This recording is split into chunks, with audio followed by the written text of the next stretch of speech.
Assalamualaikum warahmatullahi wabarakatuh anak-anak. Bertemu lagi dengan Bu Husna di pelajaran IPA ya. Pertemuan pertama kali ini kita akan membahas materi tentang objek IPA dan pengamatannya. Yuk simak baik-baik videonya. Nah, selanjutnya yaitu materinya tentang objek ilmu IPA. Apa sih objek ilmu IPA?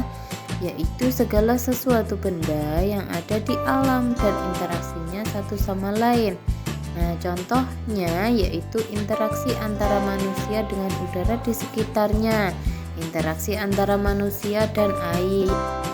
Nah, selanjutnya yaitu manfaat mempelajari ilmu pengetahuan alam.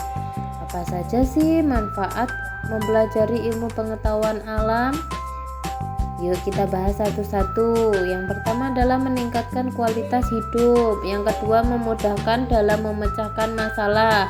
Yang ketiga adalah berpikir logis dan sistematis.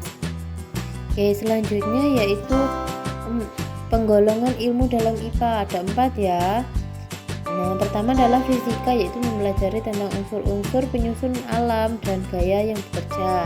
Nah, di fisika nanti kita bahas tentang pengukuran salah satunya. Terus yang kedua adalah kimia, yaitu yang mempelajari tentang penyusunan dan perubahan zat. Nah, itu di sampingnya ada gambar gelas beker, ada tabung reaksi, ada gelas Erlenmeyer. Nah, itu dipelajari dalam ilmu kimia.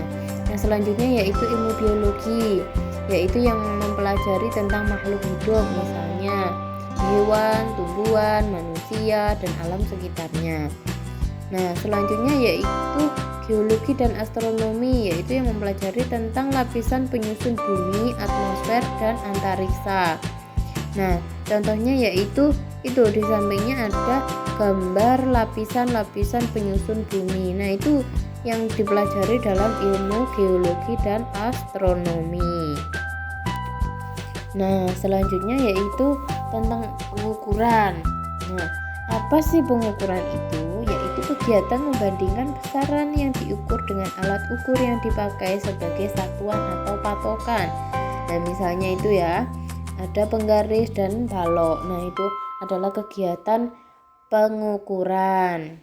Nah, selanjutnya yaitu besaran adalah sesuatu yang dapat diukur serta memiliki nilai dan satuan. Nah, sedangkan satuan sendiri adalah istilah yang menunjukkan banyaknya kuantitas suatu besaran. Misalnya satuan itu adalah kilogram, meter, kilometer, liter, itu adalah satuan. Nah, selanjutnya yaitu membahas tentang macam-macam besaran ya. Ada 2 ya anak-anak, macam-macam besaran, ada besaran pokok dan besaran turunan. Nah, yang kita bahas satu-satu ya. Besaran pokok yaitu besaran yang sudah ditetapkan terlebih dahulu. Nah, ada 7 dari besaran pokok ya. Ada panjang, massa, waktu, suhu, kuat arus listrik, intensitas cahaya, dan jumlah zat. Sedangkan tabel besaran turunan yaitu besaran yang dijabarkan dari besaran-besaran pokok. Nah, ada apa saja? Nah, ada banyak sekali, tapi Bu Husna hanya menyantumkan 7. Ada luas, ada volume, ada massa jenis, ada gaya, ada usaha, ada gaya, dan lain-lain. Nah, selanjutnya yaitu tentang alat ukur besaran pokok. Yang pertama adalah besaran panjang ya, yaitu yang pertama adalah meteran atau meteran gulung. Itu biasanya digunakan oleh para penjahit untuk mengukur tubuh manusia yang mau dibuatkan baju. Terus ada alat ukur meteran kelos yang dipakai Pak Tukang. Terus ada penggaris atau mistar yang biasanya kalian pakai untuk menggaris. Terus ada mikrometer sekrup dan ada jangka sorong. Selanjutnya tentang besaran waktu ya. Alat ukur yang digunakan yaitu bisa arloji atau jam, ada jam pasir, ada stopwatch digital, ada stopwatch analog, ada jam matahari. Selanjutnya yaitu alat ukur massa. Nah, apa saja alat ukur massa? Yang pertama adalah timbangan digital yang pakai baterai. Yang kedua adalah timbangan duduk, nggak pakai baterai, biasanya pakai bandul. Yang ketiga adalah timbangan gantung, biasanya ini yang digantungkan. Terus ada timbangan duduk yang pakai baterai. Terus ada neraca. Oke, selanjutnya yaitu alat ukur suhu, yaitu ada apa saja itu? Nah, ada termometer digital, ada termometer badan, ada termometer laboratorium, dan ada termometer maksimum dan minimum.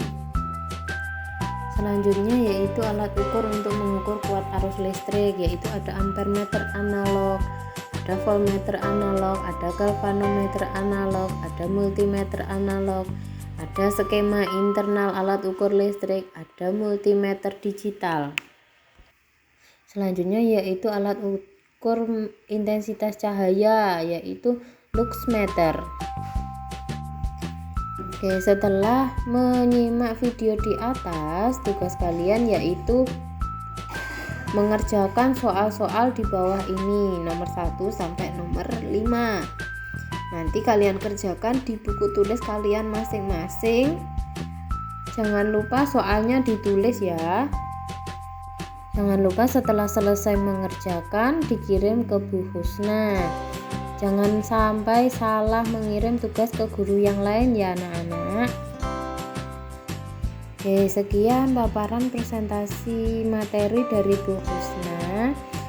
Sampai jumpa kembali besok lagi. Terima kasih. Wassalamualaikum warahmatullahi wabarakatuh.